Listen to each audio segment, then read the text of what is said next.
अस्सलाम वालेकुम। मैं डॉक्टर फवाद सुलेमान हूँ और मेरा ताल्लुक़ शुबह ज़हनी अमराज से है। मैं सोचा कि आज पान, गुटखा और नस्वार के इस्तेमाल पर बात की जाए, चूँकि हमारी सोसाइटी में काफ़ी लोग इसको इस्तेमाल कर रहे होते हैं और काफ़ी कसरत से इस्तेमाल किया जाता है। तो सबसे पहले बताना चाहूँगा कि पान हो, गुटखा हो, नस्वार हो, इसके अंदर जो मेजर केमिकल है उसे निकोटीन कहा जाता है, जिसे वो फैक्ट्री या इंडस्ट्री बना रही होती है। इसका मोस्टली जो असर होता है वो इंसान की बॉडी पर होता है, लेकिन इसके अलावा इसका जो मरकज़ी किरदार है वो इंसानी दिमाग पर होता है।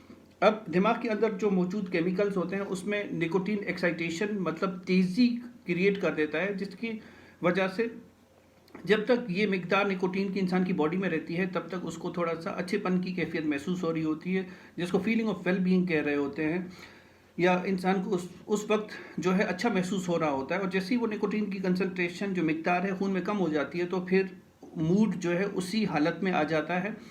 अब साइंस ये कहती है कि डिपेंडेंसी तब आप कहेंगे कि आप निकोटीन पर इन्हिसार तब करें जब आपको उसकी बार बार तलब होती है, जैसे उसकी कंसंट्रेशन कम हो और आप उस तलब को कंट्रोल नहीं कर सकते किसी और रवैये के ज़रिए, या आपको पता होता है कि ये तलब या ये रवैया मेरे लिए नुकसानदेह, लेकिन फिर भी आप कंट्रोल नहीं कर सकते।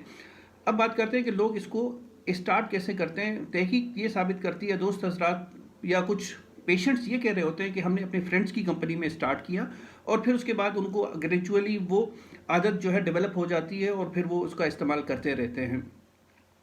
अच्छा, इसके अलावा इसका बहुत ही कम लिंकेज है जेनेटिक्स के साथ। फॉर एग्जांपल, अगर कोई स्मोकर है, उसके घर में किसी बच्चे की विलादत होती है तो उस बच्चे में भी चांसेस होते हैं आगे निकोटीन इस्तेमाल करने के। और इसके अलावा जो इसका मेजर कॉज है उसको तो हमने डिस्कस कर लिया कि अक्सर लोग अपने फ्रेंड्स की कंपनी में, या कुछ लोग ये भी रिपोर्ट कर रहे होते हैं कि वो इसको स्ट्रेस के साथ, स्ट्रेस जनी दबाव का मुकाबला करने के लिए इस्तेमाल कर रहे होते हैं। और हमने ये भी बात कर ली कि इसका दिमाग पर असर क्या है। अब इसको बगैर दवाई के कैसे इस आदत को छोड़ा जा सकता है, तो सबसे पहले आइडेंटिफाई ये करना है कि कौन से वो टाइम लम्हात होते हैं जब हम इसको इस्तेमाल कर रहे होते हैं। जैसा कि कुछ लोग खाने के बाद उनको तलब महसूस होती है, कुछ लोग अपने जो स्मोकर दोस्त होते हैं या जो नस्वार इस्तेमाल कर रहे होते हैं, जो पान गुटखा खा रहे होते हैं, उन्हें देखकर उनको फ़ौरन याद आ जाती है और उस चीज़ की तलब होती है।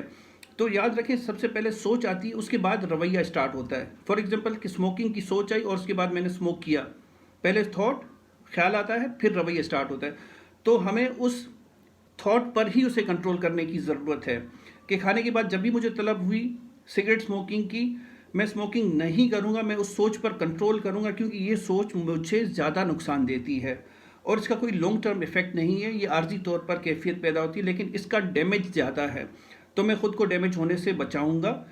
इसके अलावा कि जब भी याद रखें, जैसे कि मैंने पहले बताया था कि स्मोकर दोस्तों को देखकर उस वक्त भी तलब पैदा होती है या कुछ ऐसे मौके होते हैं या कुछ ऐसे लम्हात होते हैं, जैसे कि घड़ी में 4 बजे कुछ लोग, फॉर एग्जांपल कि 4 बजे उनकी आदत है स्मोक करना, तो उस पहले उस थॉट को कंट्रोल करना है। थॉट को कंट्रोल करें, उस ख्याल को, तो फिर रवैया भी आप कंट्रोल कर सकेंगे। इसके अलावा अपने थॉट्स को डिस्ट्रैक्ट कर सकते हैं, पॉजिटिव चीज़ों के बारे में सोच सकते हैं। रेगुलर एक्सरसाइज से भी मेडिकल साइंसेस कहती हैं कि ये जो क्रेविंग है, तलब है, वो काफ़ी हद तक कम हो जाती है। तो ये चंद चीज़ें हैं जो कि बगैर दवाई के, जिससे आप अपनी इस हैबिट को, आदत को कंट्रोल कर सकते हैं। तो मैंने सोचा कि इस सोशल मीडिया के प्लेटफॉर्म तक आवाम की बेहतरीन रहनुमाई के लिए इसे शेयर किया जाए। आपके कीमती वक्त का बहुत शुक्रिया। अल्लाह हाफिज़।